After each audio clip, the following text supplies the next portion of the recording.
और एक होता है ध्यान से मन लगाकर पढ़ना।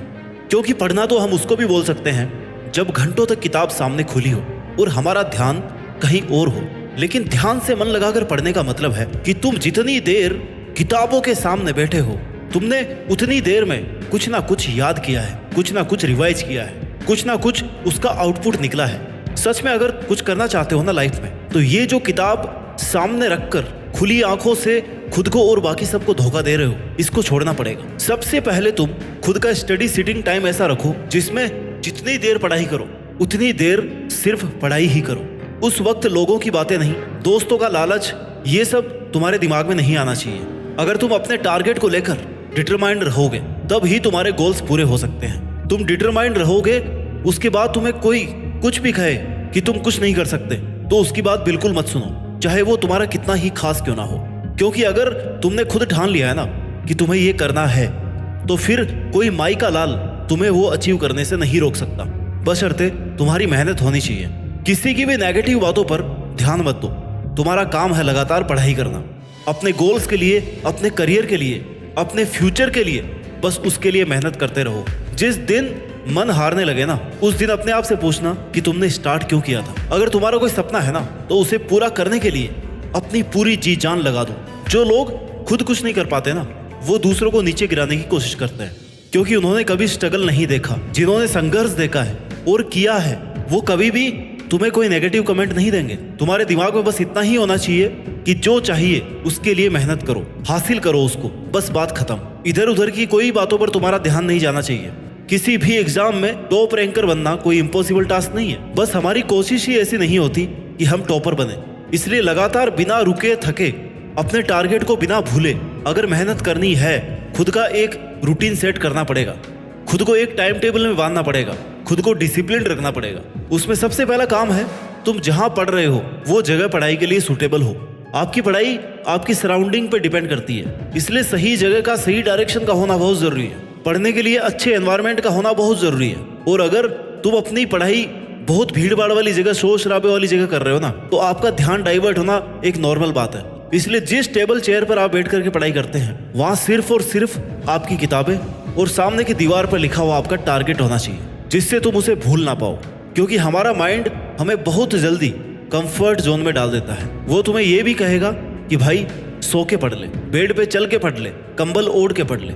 लेकिन तुम्हें अपने आप को इस चीज के लिए प्रिपेयर करना है कि अगर मैं इस जगह से हट के दूसरी जगह बैठ करके पढ़ूंगा ना, तो मैं सिर्फ किताब खोल के बैठा रहूंगा, टाइम वेस्ट करूंगा। खुद को हार्ड वर्क के लिए प्रिपेयर करो। खुद को जब थोड़ा बहुत कष्ट मिलेगा ना, तो ही पढ़ाई हो पाएगी। आराम में तो आराम ही आराम है बस।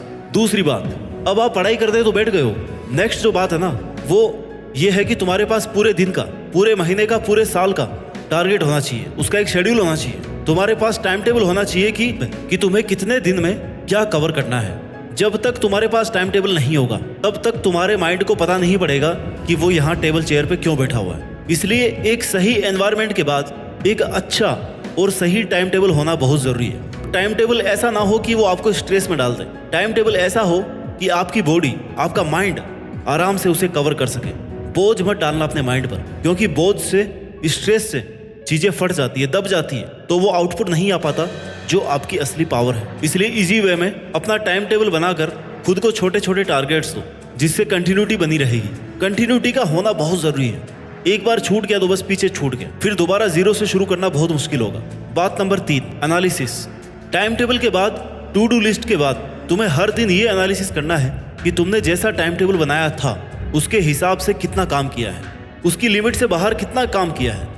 जैसे तुम्हें 1 घंटे की स्टडी पे 15 मिनट का ब्रेक चाहिए था और तुमने 1 घंटे की स्टडी पे 1 घंटे का ब्रेक ले लिया, तो जिस वजह से आपने 1 घंटे का ब्रेक लिया है, उस कमजोरी को दूर करने की कोशिश करो।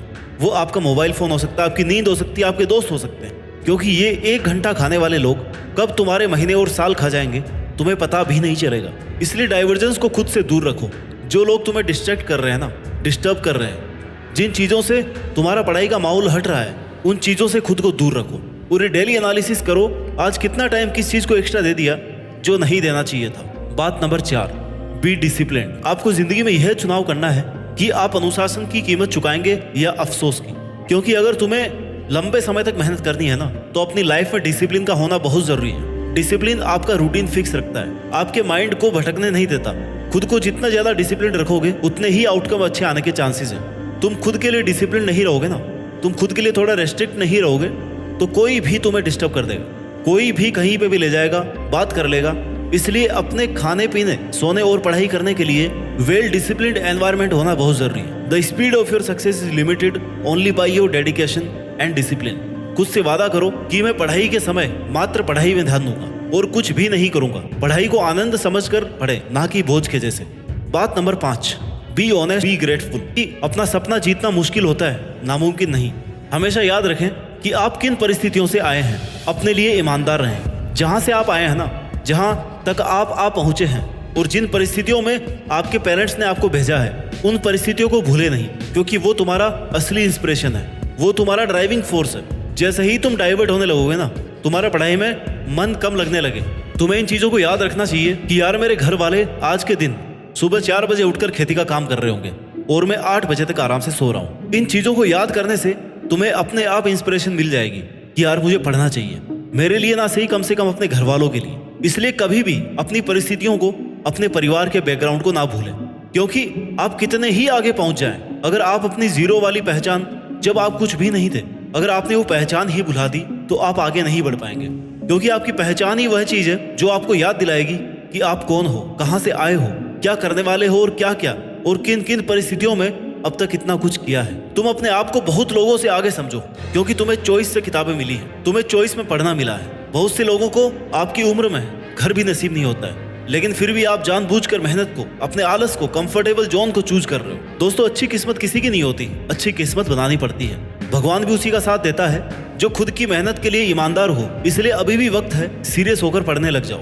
वैसे इस तेजी से बढ़ती हुई दुनिया में अगर आपके पास फालतू कामों के लिए टाइम है तो यकीन मानो आपकी आने वाली दिनों में ना बहुत बुरी हालत होने वाली है। और जब आपके पास सिर्फ और सिर्फ पछतावा बचेगा कि काश यार मैंने उस वक्त मेरा टाइम बर्बाद नहीं किया होता जब बाकी लोग पढ़ रहे थे, मेहनत कर रहे थे। इसलिए अगर कुछ करना है ना तो या तो जान लगा दो या फिर जाने दो। बेवजह उसको पकड़े मत रखो। मेहनत करने का, पढ़ाई करने का ढोंग करके घर वालों को और खुद को धोखा मत दो। नहीं हो रहा ना तो उसको छोड़ दो और बता दो सबको कि भाई मुझसे नहीं होगी पढ़ाई, मैं मजदूरी कर लूंगा। लेकिन ऐसे धोखे में मत रखो किसी को।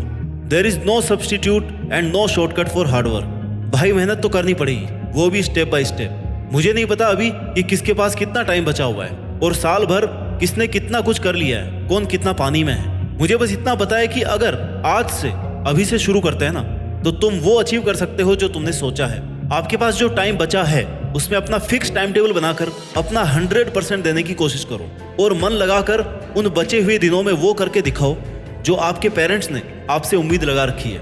अपना कंफर्ट जोन छोड़कर आराम, मस्ती, मौज से दूर हटके, सोशल मीडिया से दूर रह के अपनी और किताबों की दुनिया में ऐसे खो जाओ जैसे आपके और किताबों के अलावा आपके जीवन में कोई और नहीं है। अगर आप पढ़ाई कर रहे हैं ना तो आपके दोस्त सिर्फ और सिर्फ किताबें हो सकती हैं, बाकी सब झूठ है, फरेब है। ये सब लोग जो तुम्हें आज कह रहे होंगे ना कि हमारे पास तुम्हारे जैसा कोई दोस्त नहीं है, ये वही लोग हैं जो कल तुम्हें छोड़कर चले जाएंगे। इनके होने और नहीं होने से फर्क नहीं पड़ता, लेकिन अगर तुमने किताबों का साथ छोड़ दिया तो तुम कहीं के नहीं रहोगे। इसलिए जो जरूरी है ना उस पर फोकस करो और बहाने बनाना बंद करो। 99% of failure comes from people who have the habit of making excuses. इसलिए सेल्फ डिसिप्लिन को अपनाओ और अपने मन को और अपने माइंड को कंट्रोल रखो और उसे कहो कि भाई कुछ दिन पढ़ ले, उसके बाद में तो फिर मजे मजे हैं। जैसे कि शादी में अच्छा खासा माहौल बनाने के बाद ही शादी का मजा आता है ना, वैसे ही अगर तुम्हें बहुत अच्छी पढ़ाई करनी है, मजे मजे में पढ़ाई करनी है, तो अच्छा सा माहौल क्रिएट करो, अपना टाइम टेबल सेट करो, खुद को यह याद दिलाते रहो कि तुम यहाँ पे क्यों आए हो और जी जान से अपनी मेहनत करके टॉपर बनो। Stay dedicated because great things take time. वक्त लगता है लेकिन मेहनत करने वालों का टाइम जरूर